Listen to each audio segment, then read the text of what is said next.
Hello students, welcome back to the channel NCERT studies. Last video में हमने हमारा जो चैप्टर नंबर 1 है आपका फ्लेमिंगो बुक का, वो उसके एक वीडियो में हमने समरी कंप्लीट कर ली थी और हमने शॉर्ट क्वेश्चन आंसर्स भी कर लिए थे। आज हम करने जा रहे हैं लॉन्ग क्वेश्चन आंसर, जो कि आपके एग्जाम में बहुत ही अच्छी तरीके से देखो, अगर आप इन क्वेश्चंस को कर लोगे ना, अगर आपका कोई भी क्वेश्चन घुमा फिरा कर उसी बेसिस पर पूछा जाएगा तो आप बहुत ईजिली उसके आंसर्स दे सकते हो। तो हम स्टार्ट करते हैं।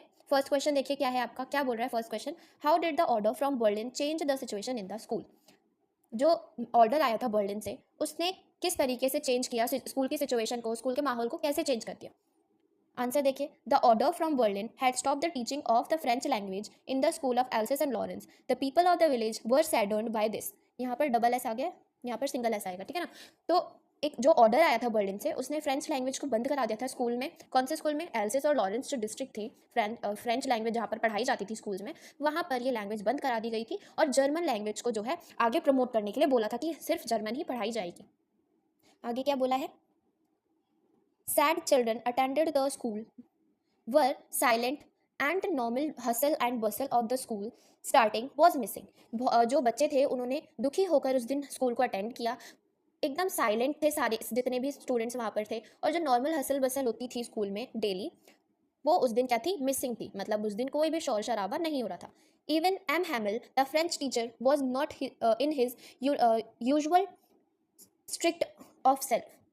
यहाँ पर ट्रिक लिखा है, यहाँ पर आएगा स्ट्रिक, एस भी आएगा, ठीक है। तो जो एम हैमिल थे फ्रेंच टीचर, वो भी उस दिन क्या थे? अपने यूजुअल सेल्फ में नहीं थे। जैसे वो स्ट्रिक्ट रहते थे हमेशा, वैसे वो उस दिन नहीं थे। He was also dressed in his ceremonial clothes. उन्होंने क्या पहने थे अपने? जैसे किसी भी फंक्शन वगैरह में वो जाते थे, उस दिन वाले क्लोथ्स उन्होंने अपने स्पेशल फाइन क्लोथ्स पहने थे। Normally reserved for inspections and prize days. जो ड्रेस उन्होंने अपने फंक्शंस के लिए, इंस्पेक्शन के लिए या फिर प्राइज डेज के लिए रखी हुई थी, वो उन्होंने उस दिन पहनी हुई थी। However the most surprising fact was that the villager regretting that they did not utilise the opportunity for learning French. सबसे ज़्यादा सरप्राइजिंग बात ये थी कि जो विलेजर्स थे वो लोग भी रिग्रेट कर रहे थे कि उन्होंने टाइम को यूटिलाइज नहीं किया। जो उनको अपॉर्चुनिटी उस टाइम मिल रही थी फ्रेंच लैंग्वेज को पढ़ने के लिए, उन्होंने वो अपॉर्चुनिटी खो दी। इसलिए वो लोग बहुत ज़्यादा रिग्रेट कर रहे थे। वेन इट वॉज पॉसिबल, जब ये पॉसिबल था उनको लर्न करना फ्रेंच लैंग्वेज, तब उन्होंने ये नहीं किया। Were occupying all the back benches to attend the last lesson in French. वो लोग जो विलेजर्स थे वो कहाँ बैठे थे? बैक बेंचेस पे बैठे थे क्लास में, अपने लास्ट लेसन को लेने के लिए। Earlier they had been more concern about the livelihood and so had never attended school. वो लोग क्या थे? उस टाइम पे बहुत ज़्यादा कंसर्न थे अपनी लैंग्वेज को लेकर और अपनी लर्निंग को लेकर स्कूल अटेंड करने के लिए, ठीक है। तो आपको ये समझ आ गया होगा पूरा क्वेश्चन कि उस दिन जो सिचुएशन थी वो किस तरीके की बन गई थी ऑर्डर आने के बाद। सेकेंड क्वेश्चन देखिए क्या है।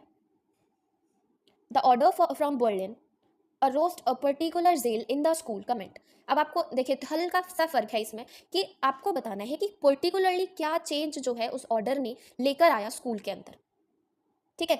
आंसर देखिए, the order from Berlin had stopped the teaching of the French language in the school of Alsace and Lawrence. The shocking development suddenly aroused a lot of zeal in the various people of the story to learn their native language.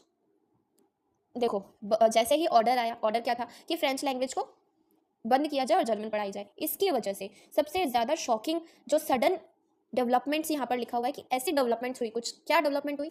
एक mind के अंदर एक सोच develop हुई, ठीक है। किसके? Story के डिफरेंट डिफरेंट जो करेक्टर्स हमें यहाँ पर देखने को मिले थे स्टोरी में, उनके माइंड में क्या क्या आया अपनी नेटिव लैंग्वेज के लिए।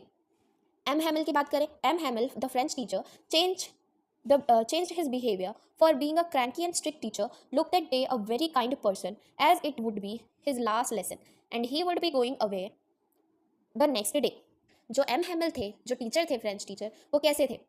क्रैंकी और स्ट्रिक्ट टीचर थे। लेकिन उस दिन जब उनका लास्ट लेसन था तो वो भी एक काइंड पर्सन बन चुके थे, क्योंकि उन्हें भी दुख था कि अब वो ये उनका लास्ट लेसन है और आगे से कल से वो फ्रेंच लैंग्वेज में यहाँ पर स्कूल्स में नहीं पढ़ा सकते, ठीक है।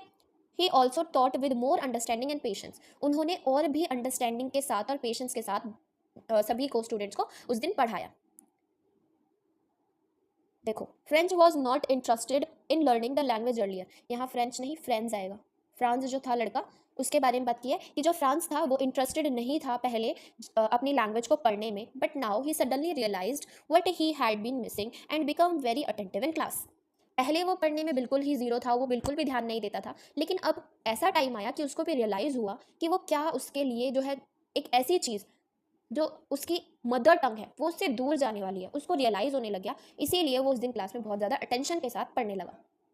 The villagers regret that did they did not utilize the opportunity given to them for learning French when it was possible, so that they turned up in the full strength for the last lesson. जो villagers थे उनको भी regret होने लगा कि भाई जब opportunity थी उनके पास, जब वो टाइम था अपनी लैंग्वेज को पढ़ने के लिए, समझने के लिए, तब उन्होंने अपना टाइम वेस्ट कर दिया। इसीलिए लास्ट लेसन के दिन वो लोग भी अपनी पूरी फुल स्ट्रेंथ में क्लास के अंदर बैठे थे पढ़ने के लिए। तो ये थे उस दिन के पर्टिकुलर चेंजेस जो वहाँ की जितने भी करेक्टर स्टोरी में दिखाया उनके माइंड में सेट हो गए थे। ठीक है, आपका थर्ड क्वेश्चन देखिए क्या है। Everybody during the last lesson is filled with regret comment. हमें बताना है कि लास्ट लेसन वाले दिन सभी लोग रिग्रेट में क्यों थे,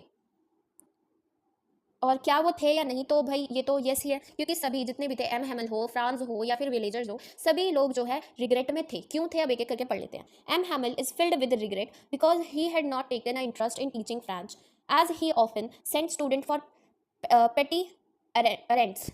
मतलब कि जैसे जो एम हैमल थे, जो फ्रेंच टीचर थे, उनको ये रिग्रेट था कि उन्होंने फ्रेंच लैंग्वेज को पढ़ाने में इतना इंटरेस्ट नहीं दिखाया। कभी कभी वो बच्चों को वाटरिंग के लिए भेज देते थे कि भाई मेरे पौधों में जाकर पानी डालो, कभी फिशिंग पे चले गए तो उनको छुट्टी दे दी, है ना। Give them a holiday when he did not want to teach. उनको तब छुट्टी दे दी जब उनका पढ़ाने का मन नहीं था, तो इसलिए वो बहुत ज़्यादा क्या थे, रिग्रेट में थे। यहाँ पर भी फ्रांस आएगा। Franz regretted that he had not been learning his lessons but skipping schools for enjoying other activities. जो फ्रांस था उसे इस बात का रिग्रेट था कि जब लर्निंग करने का, लेसन लर्न करने का टाइम था, तब उसने अपने स्कूल लेसन्स को स्किप कर दिया और बाकी जो स्कूल के अलावा एक्टिविटीज़ होती थी, इधर उधर घूमना, चिड़ियाओं की आवाज़ सुनना या कुछ भी अदर एक्टिविटी, गेम्स खेलना, बाहर खेलना फील्ड में, ये सारी एक्टिविटीज़ इंजॉय करने में अपना टाइम वेस्ट कर दिया। तो इस बात का जो है फ्रांस को दुख था। He also regretted that M Hamel crankiness and the villagers, अब sorry, M Hamel was going away. उसको ये भी रिग्रेट था कि जो एम हैमल है वो दूर जा रहे हैं अब। That he would never see him again, वो उनको दोबारा कभी नहीं देख पाएगा। डिस्पाइट, यहाँ पर आएगा टी की जगह, डिस्पाइट स्ट्रिक्टनेस एंड क्रैंकीनेस। वो कहता है कि अब वो कभी भी अपने टीचर से दोबारा नहीं मिल पाएगा। बेशक वो कैसे थे, क्रैंकी थे, वो कैसे थे, स्ट्रिक्ट थे, फिर भी उसको जो है फ्रांस को ये लगने लगा कि वो टीचर बेस्ट टीचर थे उस टाइम के। ठीक है, क्योंकि अब क्या है, उनकी लैंग्वेज उनसे दूर जा रही है और उस लैंग्वेज को पढ़ाने वाले सिर्फ एक ही टीचर थे। The villagers regretted that they did not utilise the opportunity when given to them for learning French. और विलेजर इस बात का रिग्रेट कर रहे थे कि भाई उनको जो अपॉर्चुनिटी मिल रही थी वो अब नहीं मिल पाएगी और उन्होंने अपना टाइम जो है वेस्ट कर दिया। ठीक है, व्हेन इट वॉज पॉसिबल, जब ये पॉसिबल था, लेकिन अब ये पॉसिबल नहीं रहा। मतलब फ्रेंच लैंग्वेज पढ़ना जब पॉसिबल था तब वो लोग नहीं पढ़े और अब जो है उस बात पर रिग्रेट कर रहे हैं। That is why they had turn up in full strength for the last, और लास्ट में अपनी फुल स्ट्रेंथ के साथ वो लोग क्लास में बैठे थे। Thus all of them regretted that this was their last lesson, that this was their last lesson in French. Last में उनको क्या लगता है कि सभी के सभी जितने भी पीपल्स हैं, एम हैमल हो गए, फ्रांस हो गया, ठीक है, या फिर विलेजर्स हो गए, वो सभी रिग्रेट करते हैं कि भाई अब वो लोग, उनका जो फ्रेंच लैंग्वेज का है वो लास्ट लेसन है आज, और उसके बाद वो लोग फ्रेंच नहीं पढ़ पाएंगे। ठीक है, लास्ट क्वेश्चन देखते हैं।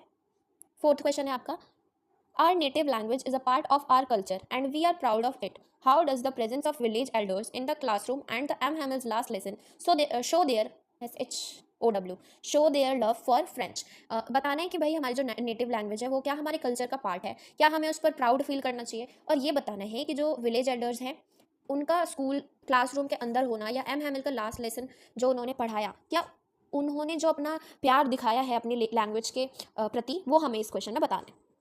ठीक है, तो फर्स्ट क्वेश्चन, इसका आंसर देख लेते हैं। लास्ट क्वेश्चन है ये हमारा, a language of a country is the identity of the nation. एक कंट्री की लैंग्वेज उस नेशन की क्या है, आइडेंटिटी होती है। M Hamel is the in the last lesson tell his students his students about the beauty of their language French. अब वो लास्ट लेसन में जो हमारे एम हैमल है टीचर फ्रेंच के, वो अपने स्टूडेंट्स को क्या बताते हैं कि जो उनकी लैंग्वेज है वो सबसे ज़्यादा ब्यूटीफुल लैंग्वेज है। ठीक है, French, which is now being replaced by the German because of the order that have come from Berlin। कहते हैं कि अब जो हमारी इतनी ब्यूटीफुल प्यारी सी लैंग्वेज है वो क्या होगी, अब हमसे दूर चली जाएगी और उसके बजाय हमें क्या पढ़ाया जाएगा, जर्मन लैंग्वेज पढ़ाया जाएगा। ठीक है, he he says that it is the most beautiful language in the world. कहते हैं कि हमारे वर्ल्ड में, पूरे वर्ल्ड में क्या है, मोस्ट ब्यूटीफुल लैंग्वेज कौन सी है, French language. He described it is the clearest and the most logical of all the languages. सबसे ज़्यादा क्लियर और लॉजिकल लैंग्वेज कौन सी है? फ्रेंच लैंग्वेज है। The teacher elaborate the beauty of his countries language. क्या बोला गया है कि एक लैंग्वेज ही होती है जो पूरी कंट्री को जो है एक आइडेंटिटी दिलाती है। अगर आपने चैप्टर पढ़ते टाइम और मैंने आपको समरी में भी बताया था कि की टू द प्रिजन इस लैंग्वेज को, एक लैंग्वेज को की टू द प्रिजन बताया गया है, ठीक है। ही says that during colonial rule when the colonial power tries to enforce 1 minute, हाँ जी, colonial rule when the colonial power tries to enforce political and cultural dominance by imposing their own language। ये बताते हैं M हैमिल कि colonial time में जब colonial powers जो वहाँ के उस टाइम के रूलर्स थे वो अपनी लैंग्वेज जो है लोगों पर थोप देना चाहते थे। If the natives are attached to their native language their identity remains in attack. अब वो क्या कहते हैं कि अगर नेटिव जो पीपल्स होते हैं, एक जगह पर रहने वाले जो पीपल्स होते हैं, वो नेटिव पीपल्स अगर अपनी लैंग्वेज को प्रोटेक्ट कर सकते हैं, उन्हें अपनी लैंग्वेज पूरी अच्छी तरीके से आती है, तो कभी भी उनकी आइडेंटिटी उनसे नहीं छीनी जा सकती, ठीक है। They could say that they are having the key to their prison as long as they are holding fast with their language। कहा गया है कि वो लोग जो नेटिव पीपल्स हैं, अगर वो अपनी लैंग्वेज को अच्छी तरीके से जानते हैं, उससे प्यार करते हैं, उसको कहीं नहीं ले जाना चाहते, मतलब अपने से दूर नहीं करना चाहते, कोई और लैंग्वेज नहीं सीखना चाहते, सिर्फ अपनी लैंग्वेज में वो लोग खुश हैं, तो वो जो लैंग्वेज है उनकी, वो उनके लिए क्या है? की टू देयर प्रिजन है, यानी कि किसी भी पिंजरे से बाहर निकलने के लिए, किसी डोमिनेंट पिंजरे से, मतलब कोई भी अगर उनको फोर्स कर रहा है कि भाई अपनी लैंग्वेज छोड़ो, और अब उनको अपनी लैंग्वेज पर इतना ज़्यादा भरोसा है, इतनी ज़्यादा उनके पास पावर हो जाती है अपनी लैंग्वेज के लिए कि वो किसी से भी लड़ सकते हैं, ठीक है। आई होप ये क्वेश्चन भी आपको समझ आ गया होगा। So now this is the end of the video. Please like share and subscribe the video and please Telegram channel join कर लीजिए, आपको ये पूरा PDF जो है वहाँ पर टेलीग्राम चैनल पर मिल जाएगा। Thank you for watching this video.